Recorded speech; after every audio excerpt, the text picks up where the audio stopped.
The title of this episode, Teddy Roosevelt, D.J. Trump, and the Antiquities Act. That was of 1902, but that's not in our official title. Nonetheless, from WBRN Radio and the Bostonred Network on the 5th of December 2017. D.J. Trump was in Salt Lake City, Utah today, and we have complete coverage using the Deseret News, which is owned by the Mormon Church, and the Salt Lake City Tribune. And we have some live portions here, also the speech of an edited version of D.J. Trump in the state capitol in Salt Lake. Nonetheless, this is what he plans to do, and we'll define the Antiquities Act in just a second here. Bear ears and grand Staircase-Escalante. These are national monuments designated by President Barack Obama. He wants to cut bear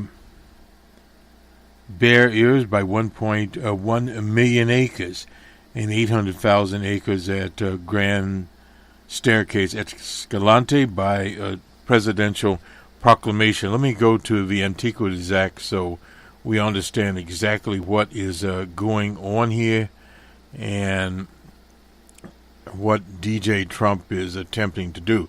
First of all, the act in 1906 was passed by the Congress and signed by Teddy Roosevelt. That's why his name comes in here on June the 8th, 1906. The law gives the President of the United States the authority by presidential proclamation to create national monuments from federal lands and to protect significant natural, cultural, and scientific features. The act has been used more than 100 times since its passage, and it is occasionally used to create significant controversy.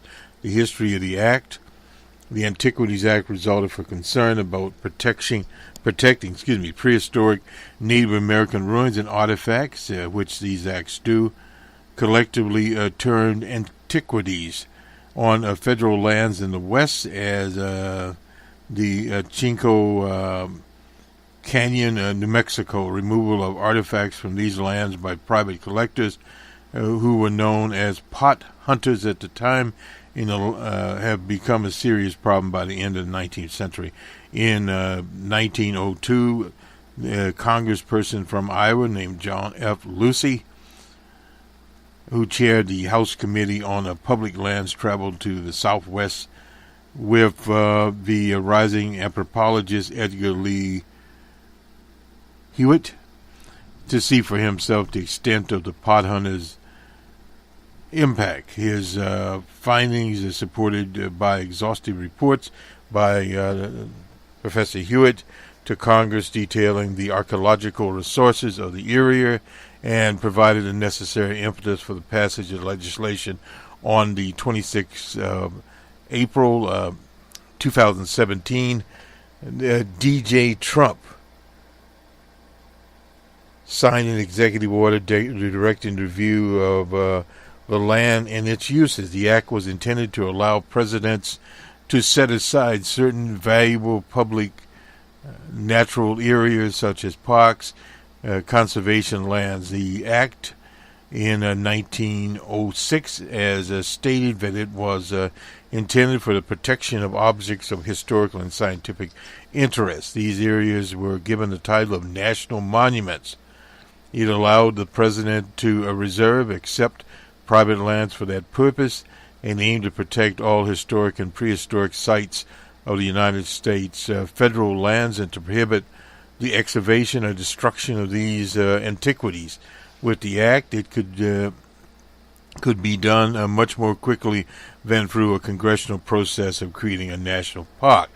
The act stated that the area of the monuments were to be confined to the smallest area compatible with proper care and management of the object to be protected.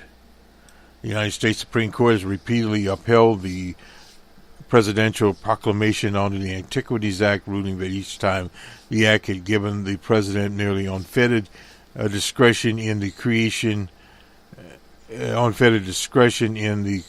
as as to the nature of the objective and to protect, and the size of the area reserved. Some area designations as national monuments have later become national parks, incorporating existing national parks. The first use of the act protected a large geographical feature. That was President Teddy Roosevelt proclaimed the Devil's Tower National Park on September 4, 1906. President Roosevelt used it to create the Grand Canyon National Monument, the first step in protecting of that piece of historic and scientific interest. And various other things here that were created for any excavation. The Act requires a permit, what's called an Antiquities permit, to be obtained from the Secretary of the Department, which has jurisdiction over the land. Now, there have been some reductions in it. The presidential powers under the Act have been reduced twice. The first following the unpopular proclamation of Jackson Hole National Park, that was in 1943, and the 1950 law that incorporated Jackson Hole into an enlarged Grand Teton National Park also it amended the Antiquities Act requiring congressional consent for any future creation or enlargement of national monuments in Wyoming. The second time followed the Jimmy Carter's use of the act to create 56 million acre of national monuments in Alaska. The Alaska National Interest Land Conservation Act required congressional ratification of the use of the Antiquities Act in Alaska for withdrawal of greater than 5,000 acres. Nonetheless, the Act is referred to in the West Wing episode in where President Bartlett used it to counter an amendment attached to a bill by Congress that allowed the area of Montana's wilderness to be a strip mine. So it has historically come up against the plans of developers, various quick change artists, characters that would turn these national monuments and national treasures into nothing more than carnivals, or those that would strip mine them and various other acts, just totally destroying the land, strip out what minerals are there, and otherwise open it up to clowns on these ATM machines running through there like vultures in a circus. That was not the intent. The intent was to keep the land intact, and many of these lands here, whether it be bear's ears, or the other act, the Stairway Act, are there for the public good. Archaeologists, paleontologists are working there, finding dinosaurs and other things that they once lived there. And once these clowns get in there, they would be flooding the lands and just destroying everything. We had a sad note here, and we kind of skip around a little bit here and go to the death of John Anderson. I met John Anderson when he was running for president. He was a Republican. He was, today, I'm not sure what he'd been called, but he had a liberal neck. Now, in things in the economic sphere, he was still a conservative. Let me go to the Chicago Tribune here. John Anderson, the third-party candidate in 1980. That race was a race that pitted the governor of California, Ronald Reagan, against Jimmy Carter. Jimmy Carter was the president at the time, and he was defeated by Reagan. Now, in states like Oregon, the vote was very, very tight, and had not Anderson been there, Jimmy Carter would have been reelected president. But Anderson got 7% of the vote. John B. Anderson, an Illinois Republican who cultivated a free-thinking reputation during his 20 years in the House of Representatives, and who mounted a serious third-party bid in 1980, died. He was 95 years old. After entering the Congress in 1961, that was during the reign of John F. Kennedy, he spent many years in lockstep with the Republican Party orthodoxy, was a supporter of the ultra-right at that time of Barry Goldwater in 1964.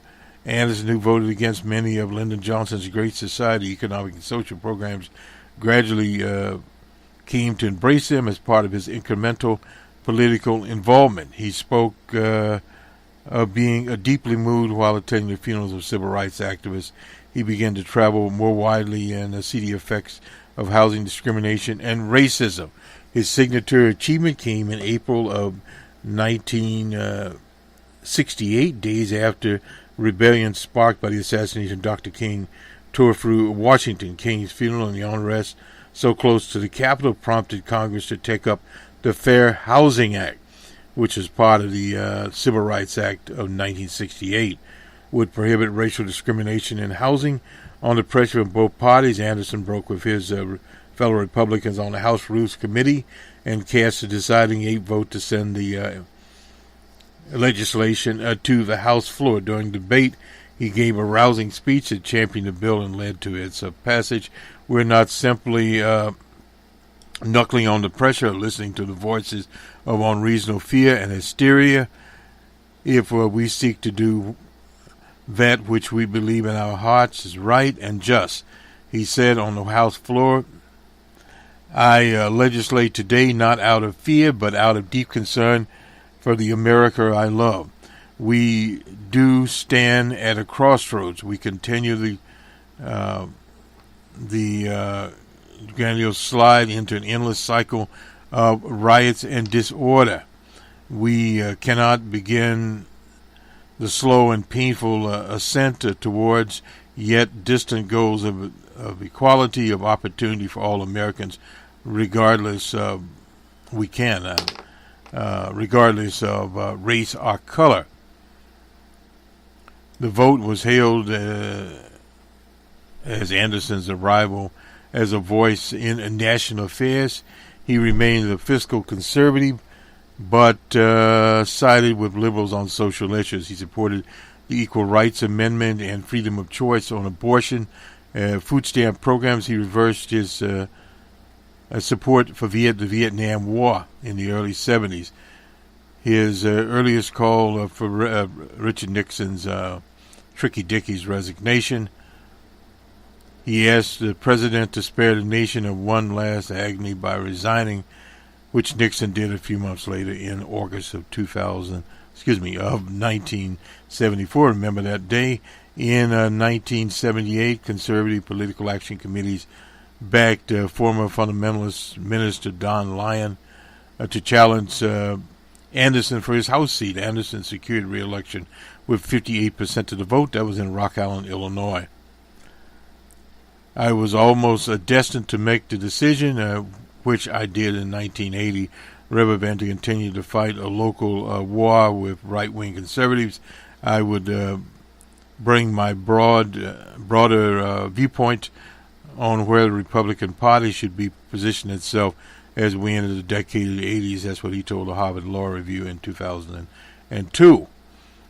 In a field including Reagan, George H.W. Bush, don't want to forget about him, Anderson campaigned in Republican primaries. His second-place finish in the Commonwealth of Massachusetts and Vermont primaries in March, and his announcement of an independent bid in April. So thus he came out with 7% of the vote. His best-known campaign proposals was a 50-cent gas tax, which seemed very high at the time, to reduce the employee Social Security tax. The federal gas tax at the time was 5 cents. Anderson talked of sacrifice, often urged voters who struggled through the stagnation of Jimmy Carter's years. I won't finish all this, but we're kind of moving on here. He was elected state's attorney in Winnebago County. That is the county which Rock Island, Illinois is in. 4 years later, he won the seat of retiring Congressman Leo Anderson. He spoke of sweeping social transformation in the 60s as a pivotal era of his own growth. He attributed the changing outlook to religious faith, and once explained the great commandments as simply mean that given an interdependent society, we are all accountable for what is around us. He became an advocate for the role of government to aid the disenfranchised. He supported the Department of Education, the Alaska National Interest Land Conservation Act of 1980. He opposed the development of the B-1 bomber, it's still around, the MX missile, and discrimination on the basis of handicap or sexual orientation, which at that time was very big. He became chairman of the House Conference Committee, the third ranking in the party, but his increasing distance from positions cost support from colleagues. I detest John's views as Representative Bynum of Maryland told the New York Times in 1980. Anderson taught constitutional law for many years at Nova Southern University near Fort Lauderdale, Florida. As a chairman of the Center for Voting and Democracy and its programs, The Fair Vote, that was from 1996 to 2008. He backed the Constitution Amendment to dissolve the Electoral College, which is talked of much today. Since 1996, Anderson was affiliated with a law firm of Greenberg and Lieberman in D.C., so he was a lawyer. But this is where it fits into our presentation. Anderson was most remembered for his presidential bid and a fury of excitement that it sparked. At one campaign stopped shortly before the general election, he referred again to Teddy Roosevelt, a former Republican whose Bull Moose campaigned for the White House on a progressive ticket that was in 1912. Now, President Teddy Roosevelt was the one that enacted the Antiquities Act. This is where it all ties in. The credit belongs to the man, he said, who knows the greatest enthusiasm, the greatest devotion, and spends himself in worthy causes, who, if fails, at least fails while daring greatly, so his place will never be with those cold and timid souls who know neither victory nor defeat. John Anderson, dead at 95 years of age. Let me pause here. Nonetheless, we'll return to DJ Trump's day in Salt Lake City, Utah here, and we'll go to the Desert News. The Desert News is owned by the Mormon Church, and let's see what they've got going here. Oh, the part about Mitt Romney, otherwise known as Willard Romney. DJ Trump endorsed Orrin Hatch. Orrin Hatch is the senator from Utah. He's been there a long time. He's 83 years old. Will he run for re-election? Well, we don't know. Asked if he would send a message to Mitt Romney. He doesn't want him to run for the seat. He paused and said he's a good man. Yeah, it's kind of interesting here. Then Jim Acosta in Utah told reporters he's supporting Hatch for another term. And there's an interesting one here. Never even is calling everyone, a good man, a prelude to him actually saying something good. You get the sense that his view of good men are suckers and losers. And that's from David Axelrod. So some of the kind of interesting situations here.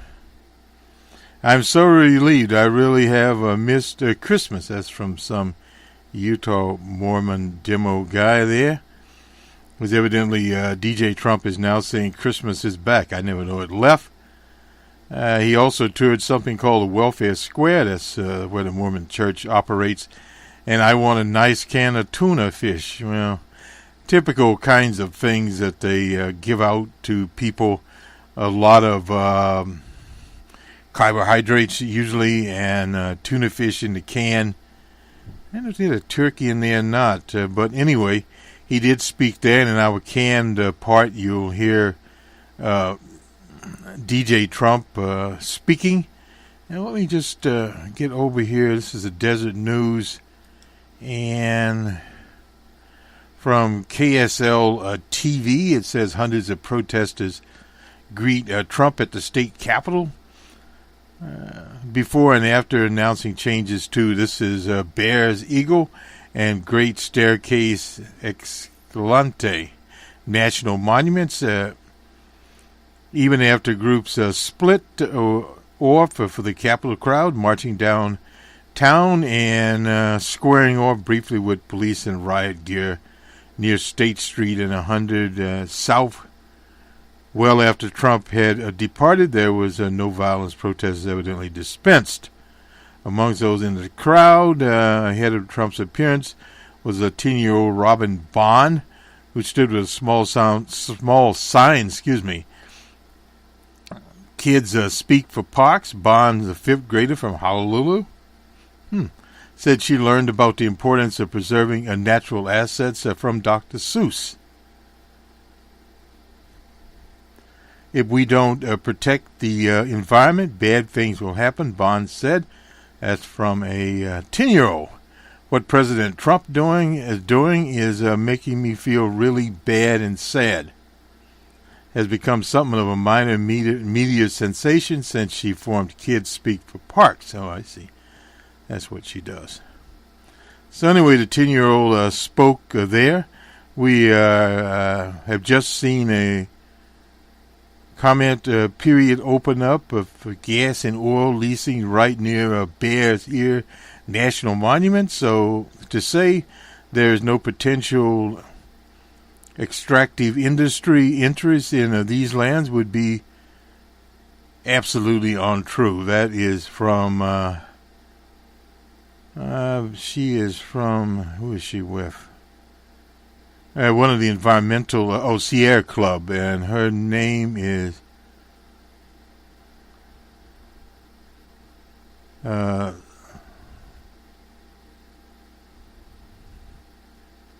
Sosiak. Hope we didn't butcher up too bad.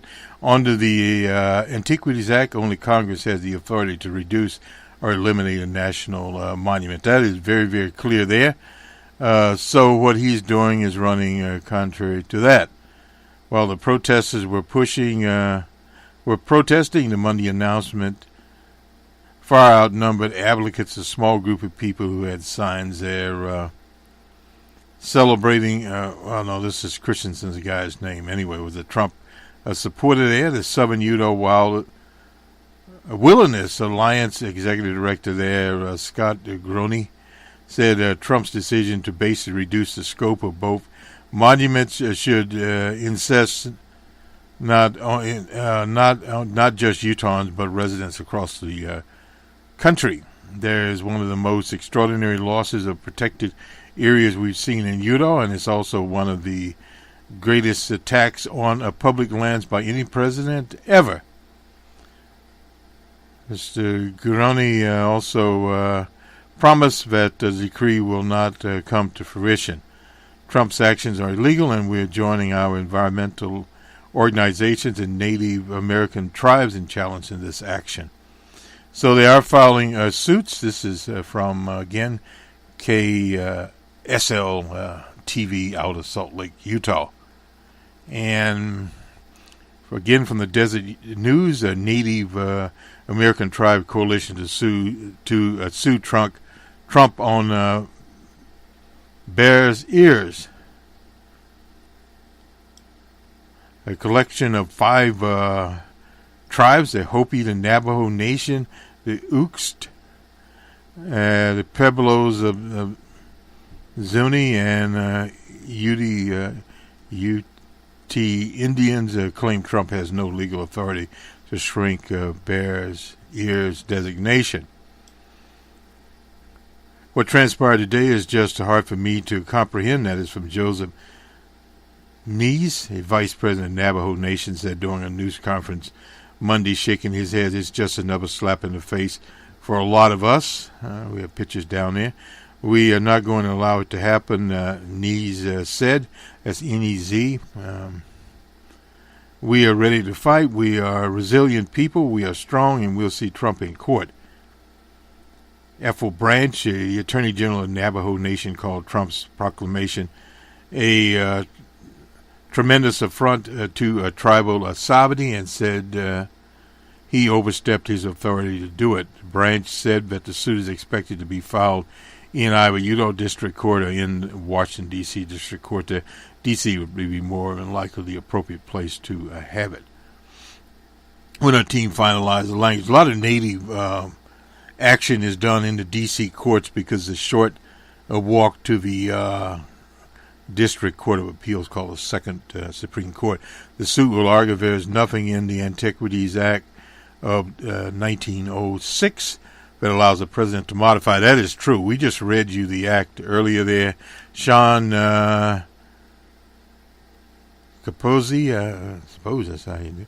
A member of the Ute Indian business community, said Utah's congressional delegation and the president had taken it upon themselves to declare war on us. If it's a fight they want, it's a fight they're going to get. Chapuzzi said, and we will use every tool available and we will prevail. Opponents include environmental groups lashed out Monday after DJ Trump signed a proclamation accusing the president of sacrificing precious lands for commercial and political interests, and many threatened legal action against the decision. 8 conservation groups represented by Earth Justice out of San Francisco, including the Southern Utah Wilderness Alliance, the Sierra Club, filed a lawsuit against him Monday afternoon in D.C. During his brief visit, that past administrations had abused the Antiquities Act. It's kind of interesting. He's using a flippable here. He's the one abusing the act, and he immediately accuses other people of doing it. The proclamation shrinks Bear's Ear from 1.35 million acres to 86,407 acre Indian Creek unit and a 142,337 acre /J unit. I'm not sure where that is. And Grand Staircase-Escalante, will be cut back from 1.9 million acres to 3 units of 221,000 Grand Staircase and 541,117 acres at Hupetro? I'm not sure. And the 243,241 acres at Escalante Canyons. The decision comes at the request of lawmakers and the congressional delegation and Zinke. That's Mary's buddy out of Montana. Trump's announcement was cheered loudly by supporters gathered in Utah while protesters raged outside. Randy Spebeck, the Public Lands Program Director of the Arizona-based Center for Biological Diversity, said the order puts irreparable national treasures at risk. It's unprecedented, illegal, is a blow. It's a brutal blow to public lands and affront to Aboriginal and Native American people, a disgrace to the presidency. He wants to hand over these lands to private industry to mine, flack, bulldoze, clear cut until there's nothing left for our children and grandchildren.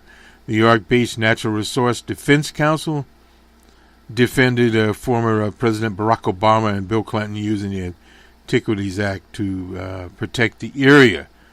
Presidents use the Antiquities Act to create national monuments and protect our special land water for future generations. The president thinks he can use it to destroy them, grabbing the iconic landscape, marine areas all Americans own, and handing them over to polluters and private industry. Again here, unprecedented illegal. That's echoed by all these statements from the Wilderness Society A nonprofit land conservation group voiced fears that the loss of the monument protection opens up the area for drilling and mining, and it does. James Williams, the organization's president, derided the president for ignoring the wishes of those protesting the change. Any action by the administration to erase or permanently damage these national monuments is not only illegal, but it's also an insult to the owners of this land, the American people. This is a very good job of reporting today. Trump is sacrificing tribal heritage, paleontological discoveries, and small business owners who drive America's outdoor economy. And this is something that's not mentioned. There are businesses in that area that depend upon these monuments as a source of their income. We've never seen an attack on America's parks and public lands at this scale. The Western Values Project, which is based in Zinke's hometown, this is Whitefish, Montana, called the president's decision a dangerous turn in our nation approach to protect Western lands, and bashed Zaki, or whatever the hell his name is, a recommendation to reduce the monument size. For his part, the secretary should be ashamed of his role in this carbon decision to allow special interests to exploit the kinds of places President Roosevelt signed the Antiquities Act to protect.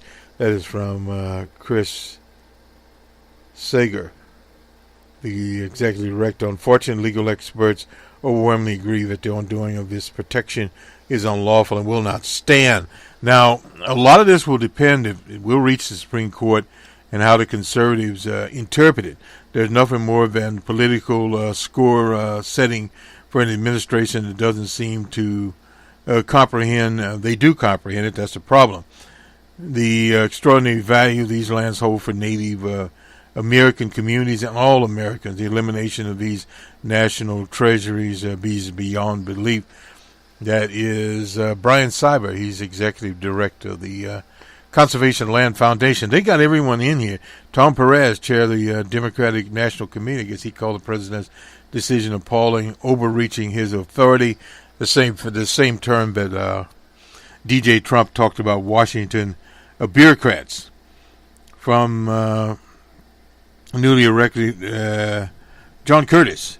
Now the president has created 2 new monuments in my congressional district. The time has come for Congress to ensure these sites are managed the right way. I bet.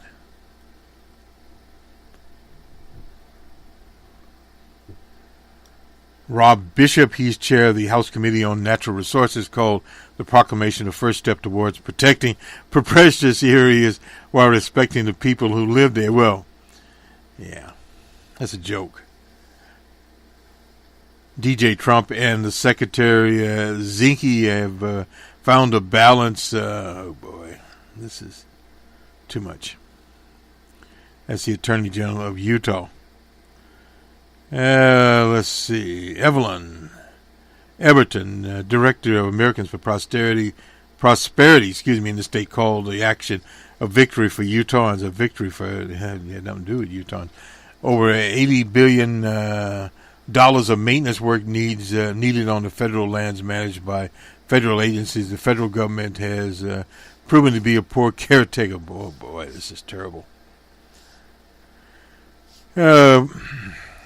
Carmel Johnson, Executive Director of King County Office of Tourism, Kane County Office of Tourism, said the massive and underdeveloped Grand Staircase Monument often left visitors confused and disappointed, in contrast to the well-established national park in the area. The size, resizing of distant monuments will improve a visitor's expectation. This person's crazy. Anyway, that is the end of that. From the Desert News, we looked at that, and we got Willard Romney. Let's back up to the Washington Post very quickly here. And now, and this has all been planned for very, very long. We're talking about Roy Moore, his race in Alabama. The Republican National Committee is now supporting Roy Moore. They're opening up the funds in the last week of campaigning. The election will be a week from today, Tuesday of next week. DJ Trump took to Twitter, and the RMC is back in the thing. And America First Action, that's a pro-Trump group, said it will spend $1.1 million to push Moore across the finish line. That's something they've been planning for weeks, and however remain critical of Moore, warning the former judge is likely to face an immediate ethics probe. Now, the ethics probe's a little bit different here. Has been making on one anyway. That's probably, I guess you'd call it a using the acronym for Trump's signature program, Make America Great Again.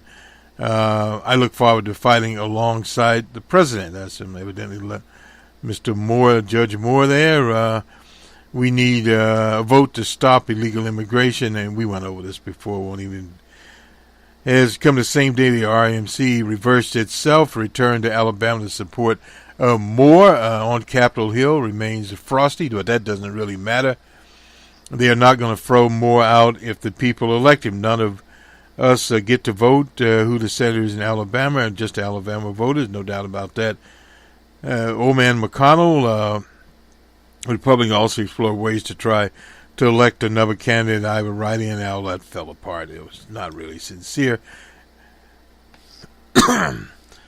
Before endorsing on Monday morning, Trump has spoke at length about the Alabama race with his former chief strategist.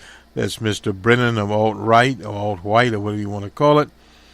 And, Brennan was down there pushing him, period. Down people to dig up dirt on the women. I guess they didn't find a lot of it. Steve Laura, McConnell ally, who ran the Senate leadership campaign, which campaigned against Moore. Well, they have to go with Moore now. If he wins, he faces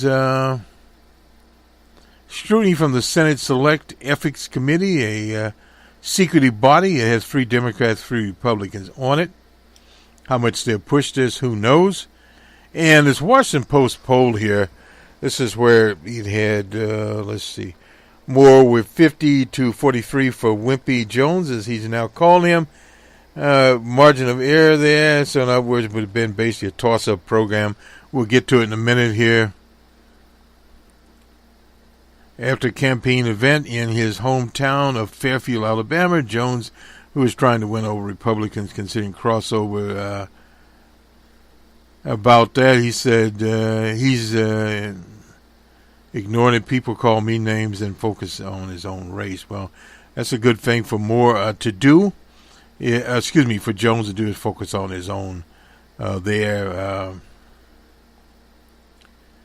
I think I could help with the judicial committee. Now he wants to be on the judiciary committee. His knowledge, quote unquote, of the Constitution. That's probably why Judge Moore or Justice Moore at times was thrown off the Alabama Supreme Court twice. Senator Lee endorsed Moore and called for him to step out of the race.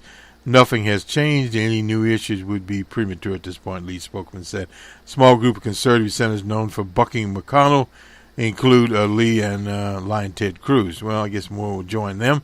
Richard Selby, who said he'd already voted right-in for a distinguished Republican, didn't vote for Roy Moore. It's not going to matter anyway, because if Moore gets there, the Republicans will not throw him out of Congress. They'll just forget about all of this, period.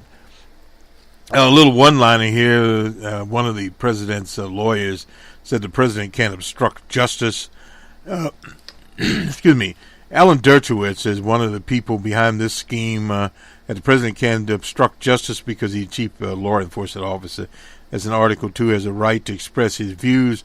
Dowell is the man here, declined to elaborate on the theory. It's known as the Dowell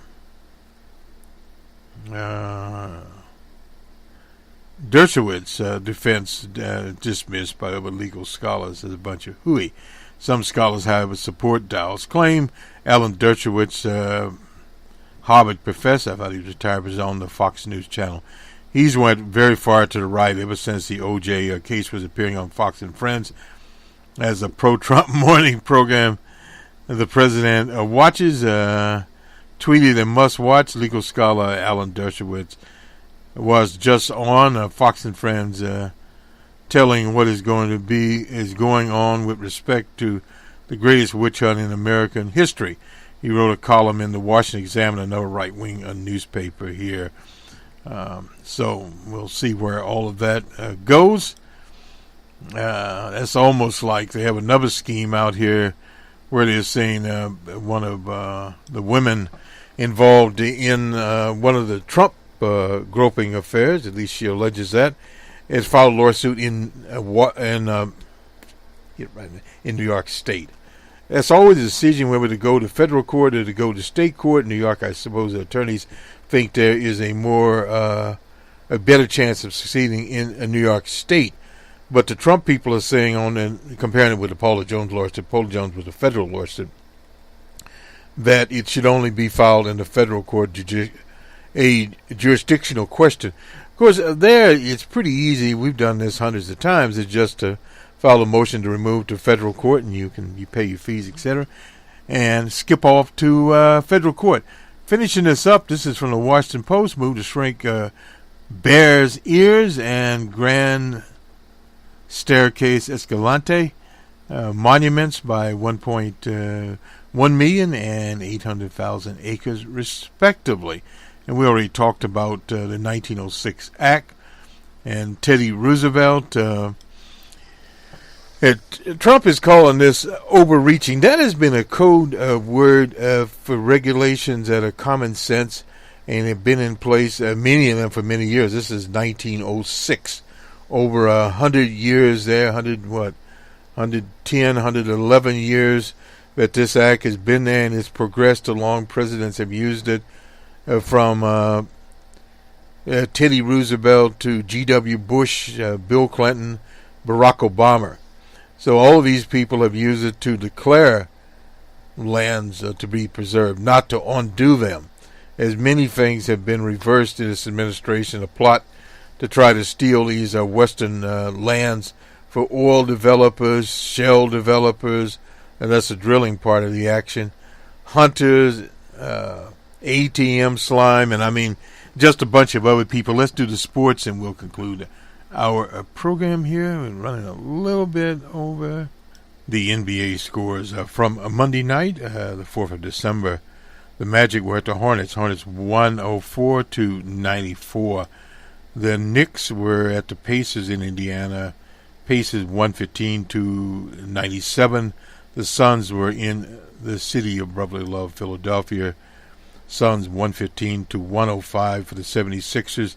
The Nets were in Atlanta. Nets 110-90 for the Hawks. The Bucks were in Boston. Celtics 111-100 over the Bucks. The Cavaliers were in Chicago.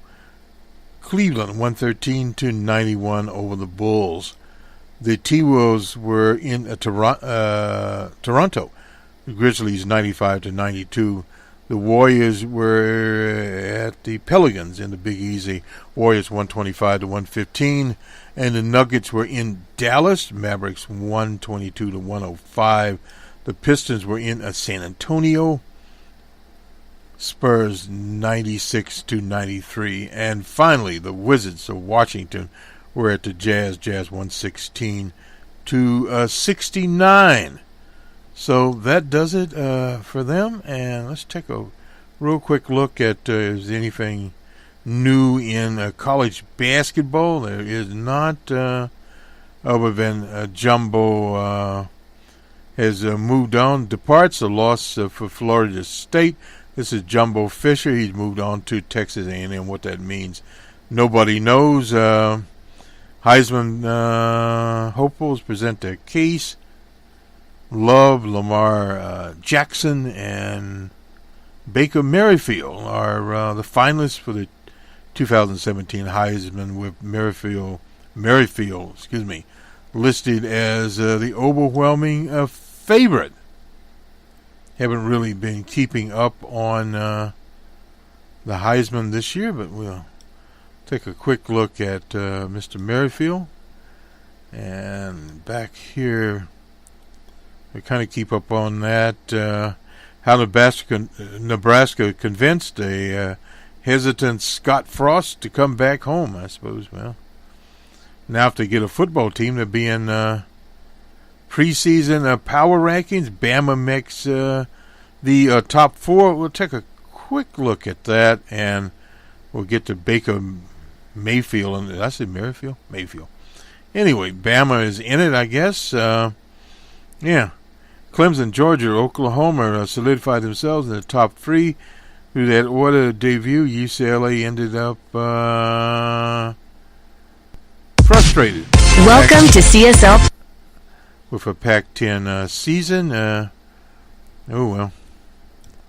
So the debate on rankings, whether the Big Ten champ, Ohio State, or SEC West runner-up, Alabama, should be number 4. Ultimately, they went with the team, Bama. So I suppose that was how it all ended up, period. So these are the big teams here, Georgia, Oklahoma, Clemson, and Alabama ended up with the big bowls, and that's the end of that. Baker Mayfield, he is a quarterback at Oklahoma. Not heard of him before, but this is what we have on Mr. Mayfield. He is supposedly the leader in the Heisman hunt. Began his as a walk-on player for the Texas Tech Raiders. And somehow he ended up at Oklahoma. Oh, he transferred. That's how he ended up there. So that is Mr. Mayfield's story. Started, 2013 season. And I guess you'd say he moved on there and enrolled at the University of Oklahoma in 2014. And he's now going to the bowl. Mayfield helped lead as soon as 35-19 victory over Auburn. So anyway, Baker Mayfield. Anyway, whatever Baker Mayfield did or he didn't do. He was arrested in Washington County, Arkansas. Public intoxication, I suppose. Oh, that was in February of this year, 2017.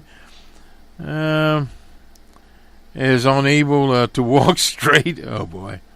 So I guess that's the story of Mr. Mayfield. In June, the University of Oklahoma ordered Mayfield to undergo 35 hours of community service with alcohol education. Oh, well. A young man can be drunk at times. It's not that big a deal anyway. So, that's one of the things that happens out here. So old Mayfield is moving along here. I was just looking at a picture of Mr. Mayfield. Not certain where he's from or where he isn't from, but anyway, he is a quarterback there, and he could actually win a Heisman Trophy. This will do it for us. The title of our episode here, Teddy Roosevelt, DJ Trump, and the Antiquities Act, on the 5th of September 2017 from WBRM Radio in Boston on the Bostonred Network. We're not in Divine Comedy. We're actually in what it is today. So Mr. Mayfield is one cast of characters. He'll obviously sober up by the bowl that he'll play in, and he can get drunk afterwards. Tremendous work in ushering massive tax cuts and reform through the Senate just happened, and we have a final step to go, and I predict we're going to be very successful. Talking about massive tax cuts. It's tax cuts and reform, but I always mention tax cuts first because that's what people like to hear. We're now one huge step closer to delivering to the American people the historic tax relief as a giant present for Christmas. Remember I said we're bringing Christmas back? Christmas is back bigger and better than ever before. We're bringing Christmas back. And we say it now with pride. Let me just say to those here today and all across the country, Merry Christmas to everybody. And also, happy holidays and a great new year. We're going to have a great, great year. Joining us at this ceremony are many other tremendous leaders from Utah. Cherish Utah's gleaming rivers and sweeping valleys. You take inspiration from its majestic peaks. And when you look upon its many winding canyons and glowing vistas, you marvel at the beauty of God's great creation.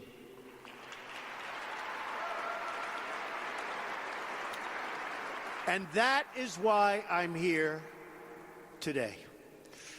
Because some people think that the natural resources of Utah should be controlled by a small handful of very distant bureaucrats located in Washington. And guess what? They're wrong.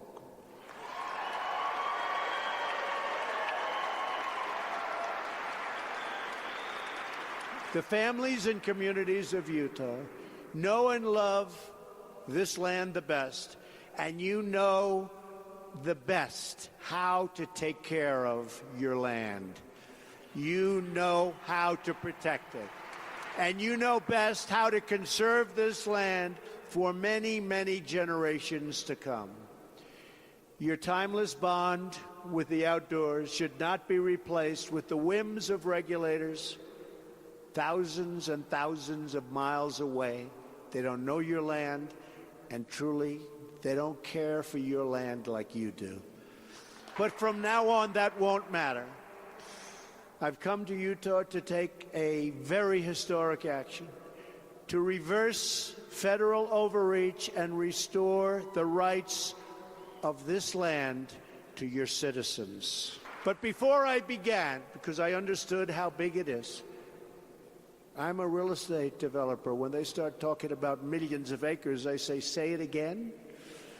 That's a lot. So before I began, I met with Senator Orrin Hatch, who loves Utah and loves the people of Utah. I called Senator Mike Lee, who loves Utah and loves the people of Utah. I called your governor. I called my original, where is he? There he is. I called all of the friends that I have in Utah. I said, what do you think? I said, will this be good for our country, and will it be good for your state? They said this would be incredible for our country, will be incredible for Utah. Finally, you'd be giving people back their access to the land they know, to the land they understand, and most importantly, to the land that they love. I also said, will it be at all controversial? They all told me no. How did that happen? I don't think it is controversial, actually. I think it's so sensible. Therefore, today, on the recommendation of Secretary Zicke, and with the wise counsel of Senator Hatch, Senator Lee, and the many others, I will sign 2 presidential proclamations. These actions will modify the national monuments designations of both Bears Ears and Grand Staircase-Escalante. As many of you know, past administrations have severely abused the purpose, spirit, and intent of a century-old law known as the Antiquities Act. This law requires that only the smallest necessary area be set aside for special protection as national monuments. Unfortunately, previous administrations have ignored the standard and used the law to lock up hundreds of millions of acres of land and water under strict government control.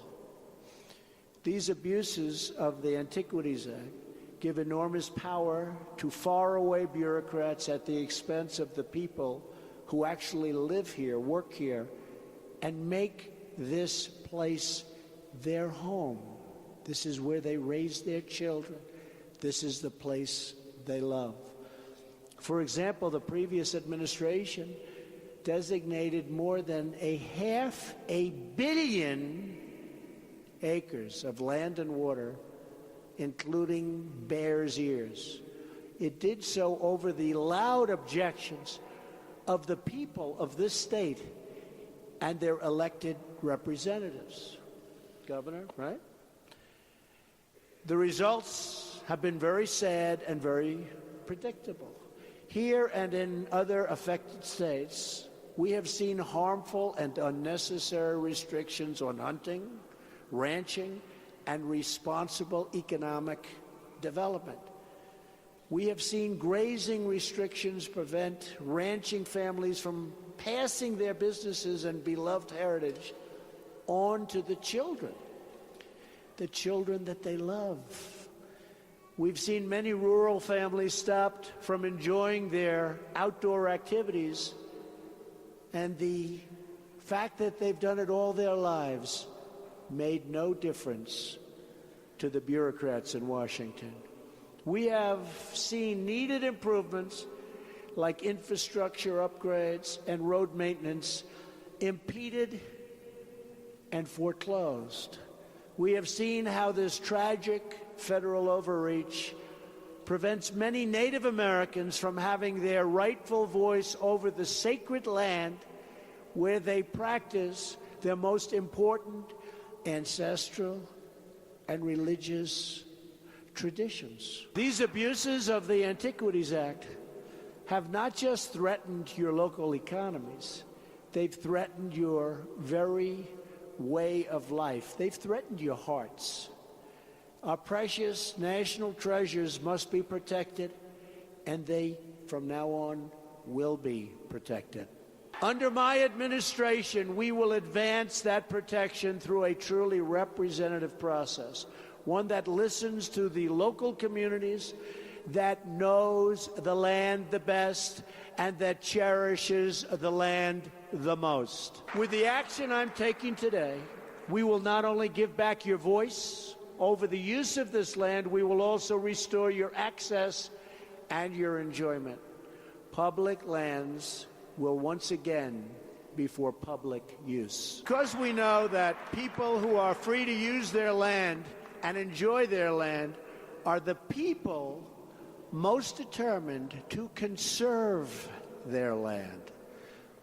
One values the splendor of Utah more than, I'll tell you what, there's nobody out there. I just came in and I'm looking around with Orrin and with Mike and with the governor and with everybody, and I'm just saying, what a beautiful picture it is. But no one values the splendor of Utah more than you do, and no one knows better how to use it. With your help in treating our natural bounty with respect, gratitude, and love, we will put our nation's treasures to great and wonderful use. Families will hike and hunt on land they have known for generations, and they will preserve it for generations to come. Cattle will graze along the open range. Sweeping landscapes will inspire young Americans to dream beyond the horizon, and the world will stand in awe of the artistry God has worked right here in your great state. Together, we will usher in a bright new future of wonder and wealth, liberty and law, and patriotism and pride all across this great land. Thank you to the wonderful people of Utah. May God bless you, and may God bless America. Thank you very much. Stand with sacred land. Yeah. A people gonna rise like the water. It's an illegal action that will be overturned in court. It's trying to open these lands to oil and gas, coal, uranium mining, including the Barrett's Plateau, which has been protected for 20 years. Go home, Trump! Go home, Trump! Go home, Trump!